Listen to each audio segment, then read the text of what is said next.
Please welcome Anand Sanwal, CEO of CB Insights, to share his learnings on scaling to $10 million in ARR completely bootstrapped. Cool. Well, thanks. I sort of changed the topic of my conversation, so sorry about this sort of false advertising. I have 74 slides, and I have 22 and a half minutes, so we're going to get going. I'm going to talk about 68 things not to do in your SaaS company, and hopefully some of them you'll like. We've screwed up a lot, so hopefully you'll benefit from some of our mistakes.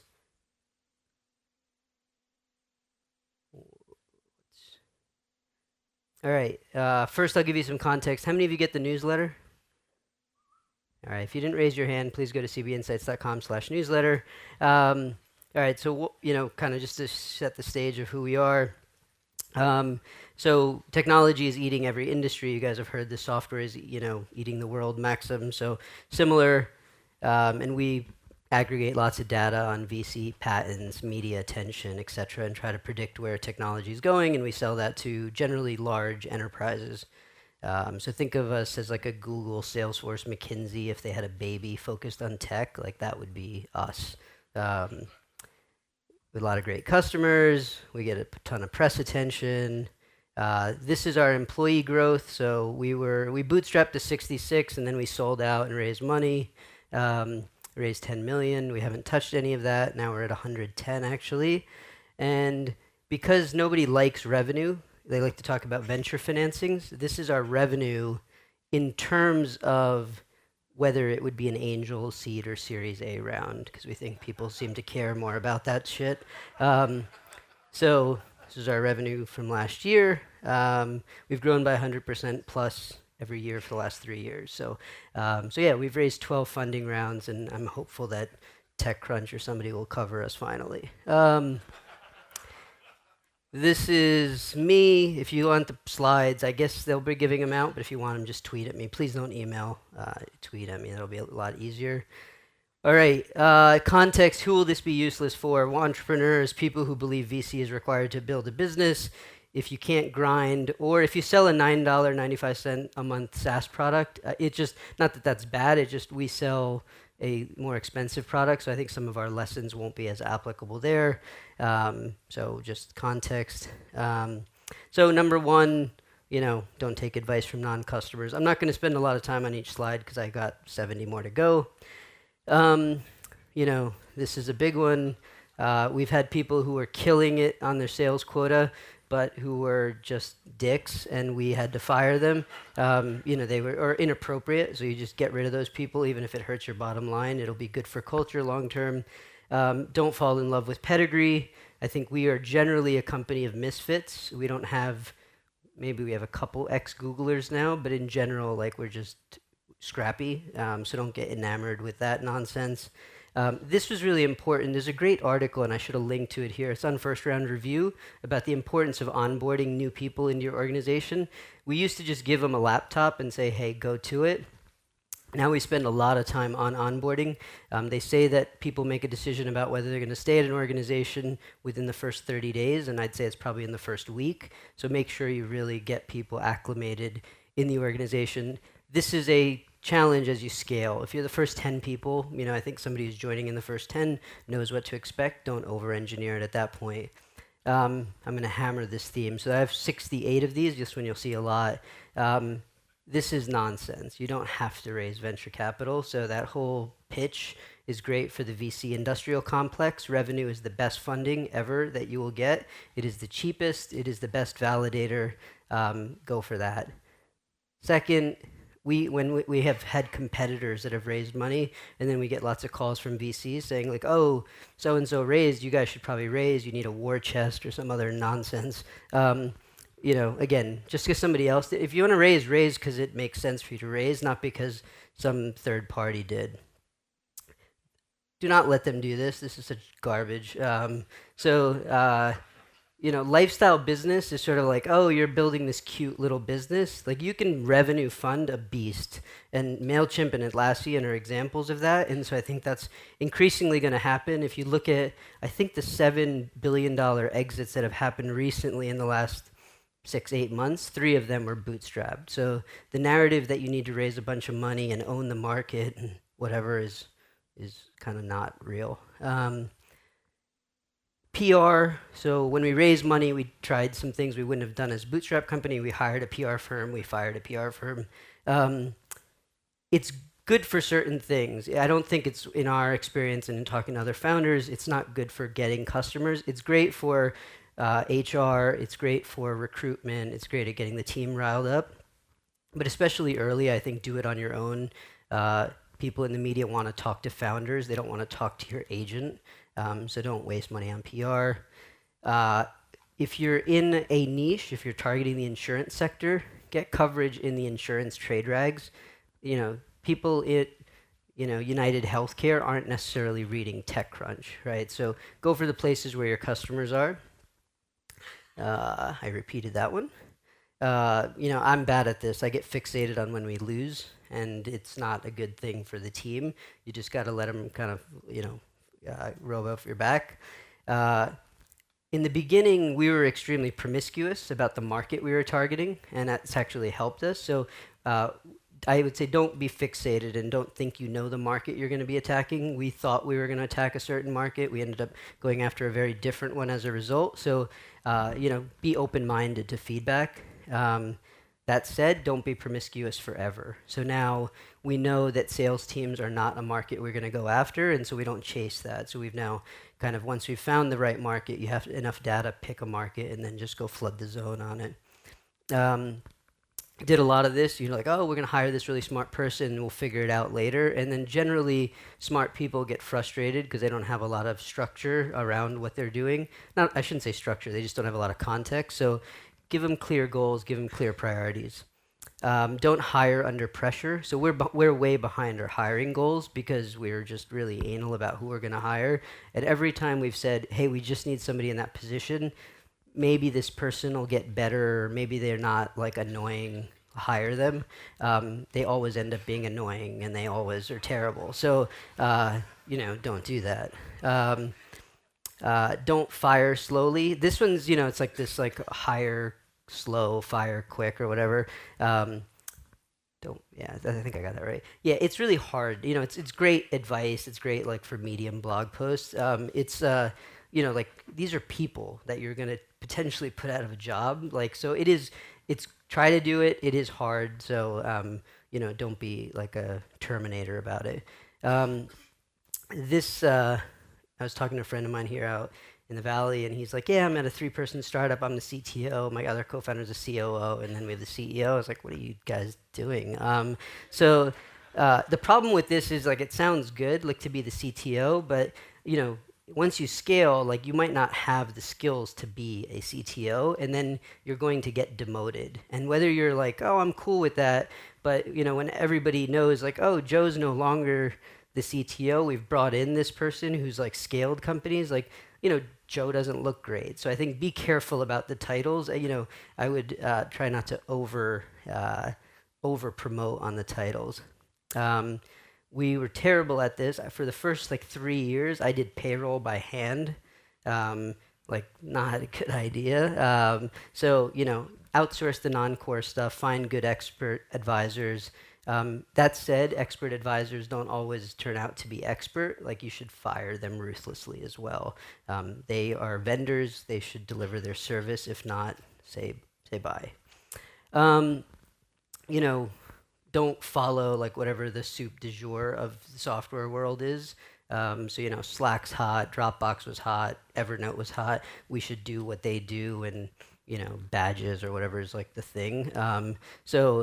Everybody's super smart until they're not. You have to do what's good for you and not what is popular. Again, if you go back to my earlier point, if you're trying to raise VC, sometimes doing what's popular is good. If you're in this room and you want to raise VC, my biggest piece of advice right now is to sprinkle AI into your pitch deck like hell, because you will get funded way, way quicker. Don't believe sort of the growth hacker, advice. There's a lot of great skills that you can learn there. You can't hack your way to like $100 million revenue business, right? So this morning somebody reached out to me and was like, "Hey, I love your newsletter. I saw it's 235,000. Like, do you have any tips on how we can get there? I'm at like 9,000, and my boss wants me to get there by like in 18 months." I was like, I don't think there's a great way to do that. I don't have a trick. We've been at it for 5 years there, and we finally got there, but there's no trick. We're sort of a 5-year overnight success. Back to my VC point, money buys you time. It doesn't buy the ability to execute. We've had multiple more well-funded competitors come into our space. They all die. You have to be able to execute. It buys you time. It buys you some hype. It buys you some, creates some noise amongst your employees potentially, but it's not the metric for success. Don't only celebrate your big wins. So, I think there's a challenge here where sales often is what you celebrate, but there's lots of other things that are worthy of celebration, small and big, and make sure you do that. If you have a gong or whatever ritual that you might use, like make sure that everybody in the organization is ringing that or hitting that or whatever it might be. Do not sell to startups. If you're selling to startups, please, for the love of God, don't do this. They're the worst market that you could imagine for SaaS.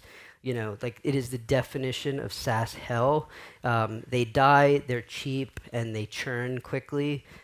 We tried this in the beginning, and it's just the worst thing ever. Don't be the lowest price product in the market. I think if you're competing on a price vector, it's a very tough place to build a big company. You have to find some other value that you're going to be successful on. Don't get cute with pricing. So we put up this insane, stupid pricing at one point, and people are like, "Oh, what's the difference between town car and limo?" And we're laughing on the phone, I can't believe we're having this conversation.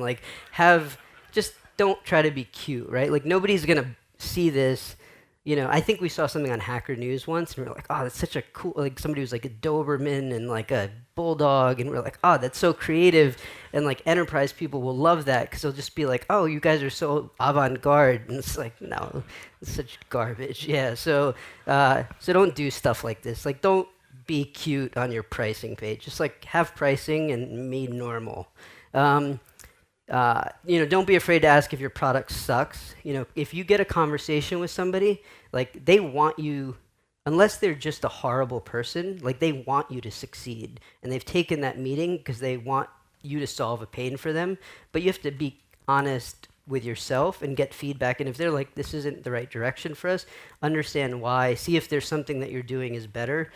We kind of dodged a big bullet by asking lots of questions, and we were going to go down this path that I think we'd be dead if we went down, and a lot of it was because we kept asking, "Why do you hate what we're doing?" And they were honest about that. I do this, you shouldn't do it. I think in the beginning, technical debt, you're going to have it, and that's part of early stage. You should have technical debt. If you're trying to over-engineer your tech stack in the beginning, or you're trying to do whatever's the hot new technology, you're just optimizing for the wrong thing. So in the beginning, revenues is greater than technical debt. As you start to scale, you do have to pay down that technical debt, and that's where we're at now. But I think that's something you do later. If you're in enterprise, especially, you have to realize people that you're selling to are people, and they don't just talk in. They're not at home talking synergy, they don't that's not the way people talk. That's just, corporate nonsense. So talk to them like people, and you'll actually, I think, get out from the noise. For those of you a lot of you submit your data to CB Insights. When you do it, please, if you're 6 people, don't say you're world leading, right? You're not, right? And don't say you're best in class. Just say what you do and be normal. That would be really awesome. don't chase startup fads, so badges, AI, big data. So like CBI over time, we first were big data and VCs called us and they're like, oh, you guys are big data, we're interested in big data. And then predictive analytics became big, so then they'd call us like, oh, are you predictive analytics? And we're like, yeah, I guess so. And now they're like calling us AI and we're like, yeah, cool. So don't do that. You have to train your biz dev and CS people. You can't just say like, hey, listen to me do some calls and pick it up. I mean, you can do that and you'll have a couple of AEs who are really good who will get it. But if you invest in training, like they will all get really good. If you've hired the right people, they want to get good, but they need to be shown how to be good. And so investing in training as you scale will help you. And if you don't, it will hurt you. Don't wait to hire customer success. Even if churn is low, you just invest in that early.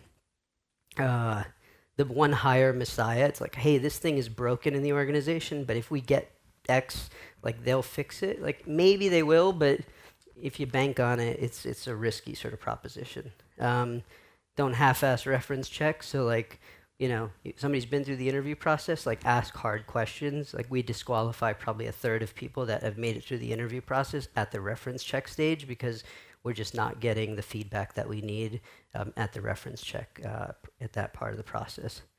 Meet with VCs only when you're ready to raise. Don't price based on the competition. If you are indistinguishable from the competition and price, again, is the vector you have to compete on, that's a problem. So think about that. Channel partnerships. We've had a bunch of people who are like, oh, we'll distribute CBI and we'll do all these things. They've resulted in a grand total of $0. So it's hard to get somebody else motivated to sell for you. You got to rely on yourself. And, I know there's people who've done channel partnerships very well, and you look at Salesforce and Twilio and other folks. But especially in the beginning, it's hard to do, and it's a very sort of specific set of characteristics that probably enable you to do that. When you're talking to customers, you're having a conversation, don't dominate that conversation, right? So I've done this where like we'll be on a 30-minute call and I've talked for 28 minutes. Like that's pretty much a recipe for not getting that sale, right? So you need to have the, whatever the right mix is, 50-50. I'd say if you can have 2/3 of the time the customer talking, you're in a good place. Early on, don't try to delegate product management. Like this is what the founders and the early engineers need to do. As you get bigger, the product managers you can hire. You got to ask for the sale, right? I'm not a salesperson by training. I'm a chemical engineer and a finance guy. So asking for the sale was a little uncomfortable, but nobody's going to give you money unless you ask for it. People who are like, oh, I don't have money, but I want to partner.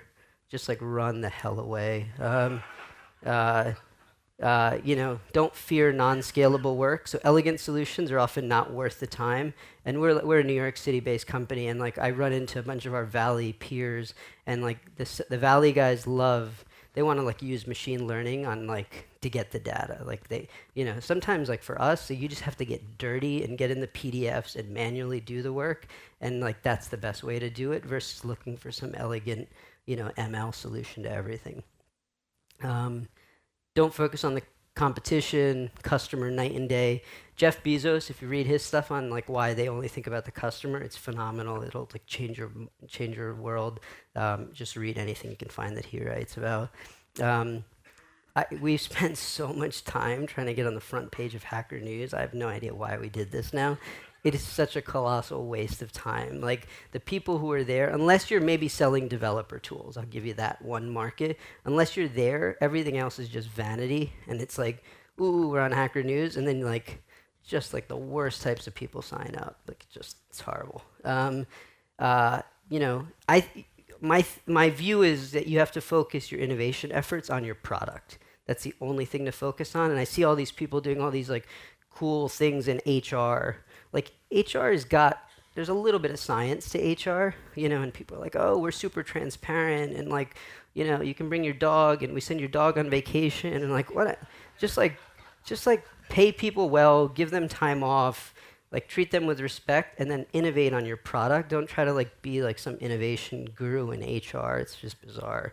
When you think about perks, think about if the market turns and like the shit hits the fan and you can't, you have to cut costs. Like, is that perk going to stay? Because the thing with perks is they become entitlements. and people begin to expect them. And when you pull back, then they're not like, oh yeah, it was a perk, cool, I understand things are not going well. What ends up happening is like, hey, like I really like that green tea, like why isn't that green tea available anymore? And then you're having a conversation about some stupid shit that you shouldn't be having. So hire salespeople only when you can sell it yourself. Like if you can't sell the product yourself, like as a founder or early employee, like there's not, it's back to the one hire messiah idea. Not all leads are created equal. This is kind of obvious, but in the beginning, especially, you're so eager to get a sale. You're like, hey, let's make it work, right? Like you just want to, like, you're desperate. Like you just have to double down on the best ones and just understand who's not good. Don't try to please everybody. So, you end up building sort of a generic product. So pick your market, again, is really important. This is just like my personal one. Like, I don't know, there's a lot of personal brand nonsense. Like, I think your employees see that when you're like, oh, I'm trying to, like, you're positioning yourself to, like, well, if things don't go well, like, I've got a brand. Like, smart people see through that as, like, it's nonsense. Like, build the brand of the company. Unless your personal brand is going to help you recruit people or get new customers, or, if it's going to be additive to the business, then sure. I tried to do this, I thought I knew what a salesperson acted like, like the guy who does all that shit. And that's not me. So it's just, those sales were horrible. Like those demos were terrible. So be yourself. At the same time, don't ignore sales advice. There's a lot of wisdom out there. There's probably a lot that you've gleaned at this conference. So I think pay attention to that. And, there's lots of conflicting advice, but don't think you know it all. There's definitely a lot of wisdom out there. This is something we're trying to do with our team, is talk less about having a demo and more about having a conversation with a client. And this is back to the idea of engaging and having sort of a dialogue with folks. You try not to be a tool with buttons and features, but something that, you're positioning yourself as more. After you have that first conversation, like this is when, I think we are myopic as founders, if you're a founder in the room, that people really care about your product. Like they have other things to do, so you have to make sure you can make them care. And so it means adding value after that first conversation. This is back to like the VC thing, right? There's this like maxim where they're like, well, would you rather have like the whole grape or the slice of the watermelon, right? And it's like this, you got to raise money, because if you want a slice of the watermelon, like who doesn't want a slice of watermelon? But like you have to focus on the narrative that works for you, and sometimes, the whole grape's pretty good, and I'm torturing this analogy. The media VC survivorship bias is really excessive. Most of your exits are less than $200 million, so Google and Facebook are freaks. This is exits, what they actually look like, right? The vast majority of exits are sub 200 million. So yes, go try to build a $1 billion company, but like the math is such, and this is the math. So pay attention to that. Don't always look for new channels. So we did this in the beginning. We're like, oh, let's put our infographics up on Pinterest, and like that'll be amazing. Like, chief innovation officers and CIOs are not looking for infographics on Pinterest, right? So it was just a waste of time. We realized like what channels work for us, and now we sort of doubled down on those. Pointlessly networking, right? So, if you're sending emails, it's like, hey, I wanted to pick your brain, or I want to swap notes, like just stop doing that. It's a colossal waste of their time and your time. I have become this.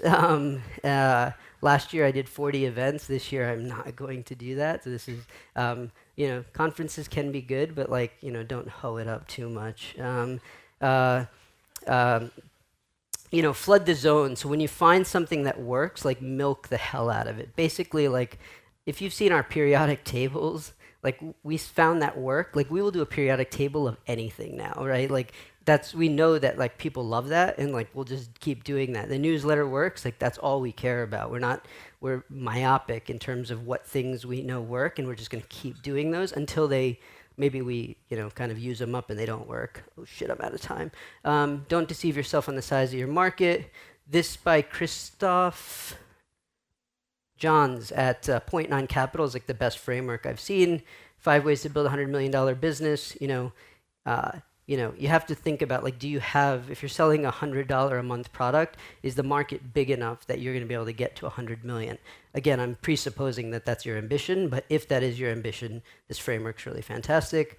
Don't fetishize failure. Like, failure, it's one of the things that's remarkable about the States and the Valley in particular, that you can fail and come back from it, but like, failure sucks. So like, don't like be like, oh, I'll just learn something and I'll go on to my next thing. Like, you should just not want to fucking fail, right? So that's what you should be working on. Don't worry about your name and logo too much. This is what we started with. So like, it cannot get worse. So the CB in CB Insights is Chubby Brain, actually. So that was us. So yeah, you're not going to get worse than that.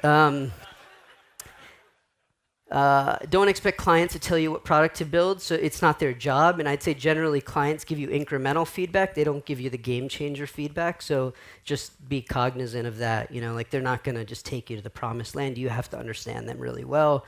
Don't do feature demos. Nobody really cares. They want to know what's good for them. Ooh. Oh, okay. I didn't know if that was like my warning. I'm over. Sorry. So this is a great illustration. Like, people want to feel that's what customers buy, right? They don't buy what to click around in your presentation. Don't ever forget what's in it for me. Like, nobody gives a shit about your product. They care about what it's going to enable them to do. And I think this is my last one. Don't blindly follow this advice. There's no playbook. Anyone who tells you there is a charlatan and or stupid. Some of this might have been useful. I hope so. That's it. If you want the presentation, email me or hit me up on Twitter. Do not email me. Thanks.